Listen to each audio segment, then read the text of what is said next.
Hi everybody, Dan Illman here with some exciting news. DRF Formulator, the gold standard in past performance information, is now free exclusively on DRF Bets. Join DRF Bets with the promo code WINNING. Get a $250 first deposit match bonus, a $10 free bet, and free Formulator already uploaded to your account. Access Formulator's premium features, including sortable trainer stats, race replays, personalized trip notes, and lots more. Free Formulator exclusively on DRF Bets.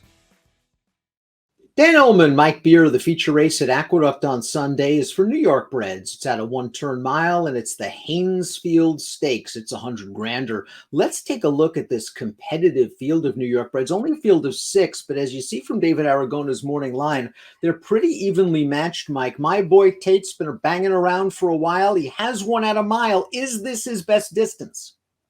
I don't think it is, but he can certainly get it under the right circumstances. We know that because he won this race last year. So he can get the mile, Dan. This is a pretty competitive field, though, so it's not going to be easy for him to win this race, I don't think. I mean, outside of the one brew pub, who's going to be a huge long shot, I wouldn't have that much trouble making a case for any of the other 5.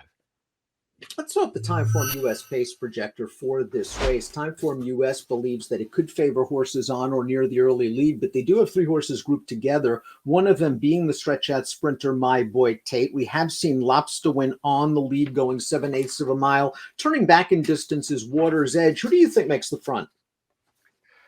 I kind of feel like Water's Edge could make the lead in here if they want it, Dan. I expect Lobster to go forward. I don't really see My Boy Tate being part of this pace. He's going to be up close, but I don't think he's going to be up there contesting it.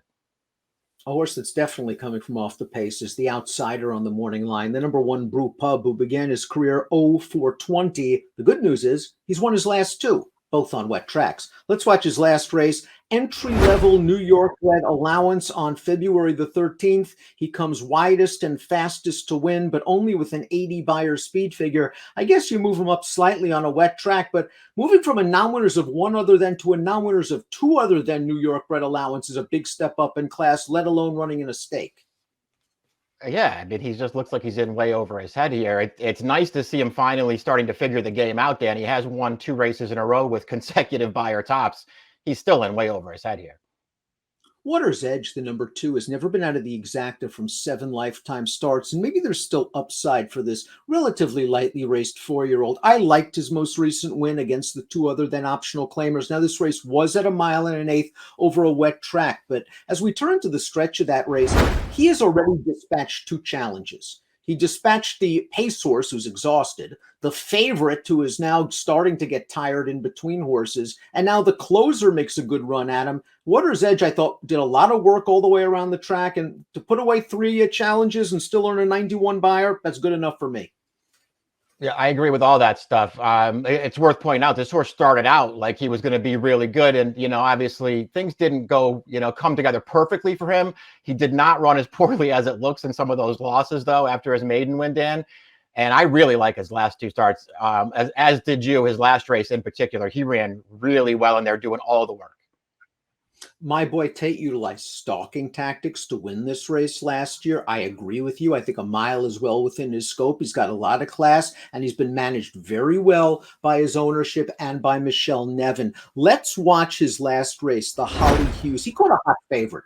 That favorite is one of the better New York bred sprinters right now. What do you think now, who was involved in a pace duel, put away running with scissors?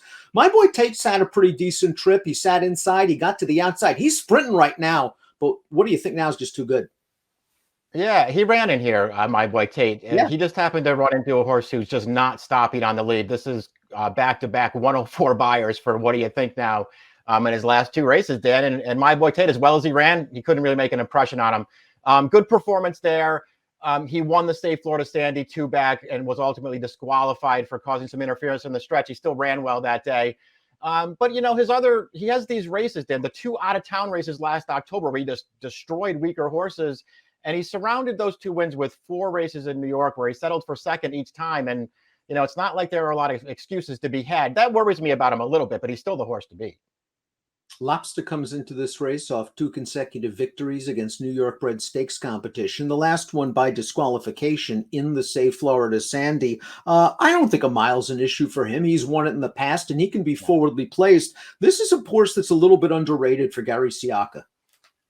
Yeah, to me, it's arguable that the mile is actually better for him than it is for the favorite, My Boy Tate. And this horse was off of a long layoff when he beat My Boy Tate in that Thunder Rumble division of the Stallion Series back in December. And when you go back and watch that race, I mean, he didn't necessarily get lucky to win there, Dan. They put him on the lead. My Boy Tate took a run at him, actually looked like he got past him in the stretch.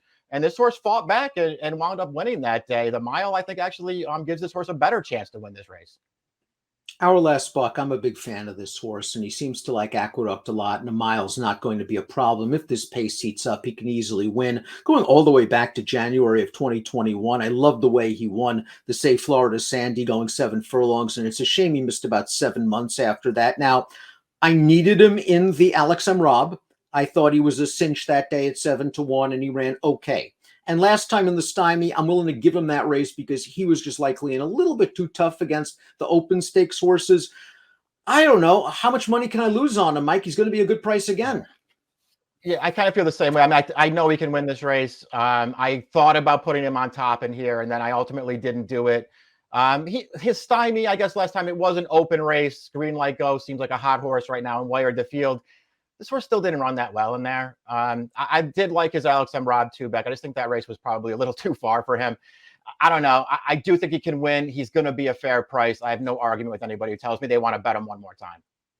Chestertown had a terrible trip in the Say Florida Sandy when finishing behind My Boy Tate and Lobster 2 starts back. He then rebounded against a good field of open 2 other thens on February the 3rd. Now, that race was won through a tremendous fog. We have no idea how it worked out. All I know is he won easy with a fig. Yeah, and he sat right up on the pace in that race too, which hadn't been his typical style. And that was only a 4-horse field. You know, he wasn't beating a bunch of killers in there. But I just like the way that he sat up close and still won very easily. The Say Florida Sandy is an interesting race to go watch, Dan, because he was in contention down to about the 8th pole. And he's the horse that My Boy Tate started bouncing off of there as he tried to force his way between horses. This horse had to take up right out of the race. Not saying he was going to win, but he was in there with a real chance at that race. So I think he's in good form. I think he's really handled the cutback and distance recently. And the mile, the one-turn mile, is supposed to be perfect for him. Top pick time for our feature race at Aqueduct on Sunday, the Haynesfield. I think Chestertown's going to get a great trip, especially if Timeform US is right. And maybe they stack up a little bit early with the 2, 3, and 4. Jose Lozcano should have Chestertown in a fine tracking position. And as Mike mentioned, the mile shouldn't be an issue. 7-2 in the morning line. Do you take it? Yeah, I could bet him at that price. I'm not way against My Boy Tate. I just kind of wanted other horses in here. I'm actually kind of rooting for My Boy Tate because I like him. But I'm going to take a shot against him with Chestertown. I like your pick, Dan. I think that's a good way to go in this race. I think he's going to be a good price with upside. Just thought he was very game in that race. He's tactical. He draws inside the 2 other speeds. Lots of options here. 6-3-2-5 for Mike, 2-6-3-4 for me. It's the Haynesfield on Sunday at Aqueduct. Best of luck.